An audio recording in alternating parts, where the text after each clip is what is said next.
बांबोळे जीएमसीचे भायर ही जे वेंडर्सांक लागून जी दुकानां फाटल्या तेंपार दिल्ली, कित्याक वेंडर्स जे आसात ते भायर बसतात, तांकां ह्या दुकानांनी शिफ्ट करपाक लागून ही दुकान दिल्ली. पूण ही दुकानां जी आसात ती केन्ना यूजच जाली ना आनी खुबशीं दुकानां हांगा खाली आशिल्लीं आनी तितून भितर आयज एक दुकानांत एक डेड बॉडी मेळिल्ली आसा आनी ही डेड बॉडी एक दादली मनशाची ही डेड बॉडी आसा आनी तेजें वय 50 वर्सां अशें अदमास हांगा पुलिसांनी आमकां सांगलेलें आसा. आनी एक आमकां सुत्रां कडल्यान म्हायती मेळ्ळी ती अशी आसा की ते जी डेड बॉडी आसा ते डेड बॉडीचे तकलेर खूब घावे आसात, खंय ना खंय एक मर्डर जावंक शकता अशी आमकां सुत्रां कडल्यान म्हायती मेळिल्ली आसा. आनी हांगा तुमी म्हाज्या फाटल्यान पळोवंक शकतात फॉरेन्सीक तपासणी जी आसा ती सुरू आसा आनी हांगा खंय ही जी बॉडी आसा ती बॉडी हांगा जी मेळ्ळ्या तेजी फॅमिली मेंबर्स सुद्दां हांगा पावलेले आसात. पूण तेजी जी तपासणी आसा ती सुरू आसा आनी पुलिसांनी अशें सांगलेलें आसा आमकां की थोड्या वेळान हांगासरली जी डिटेल आसा ही बॉडी कशी कितें मेळ्ळी, खंयच्या अवस्थेन मेळ्ळी, ही जी डिटेल आसा ती थोडे मिनटांनी पुलीस आमच्या वांगडा शेअर करतले.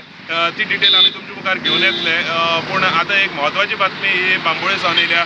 हांगा 50 वर्सांचे एक दादले मनशाची डेड बॉडी मेळिल्ली आसा आनी तेजेर अक्षय पुलिसाची तपासणी सुरू आसा.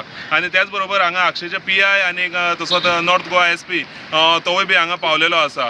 गोमंतक TV खातीर हांव गौरेश गांवकर बांबोळेसून.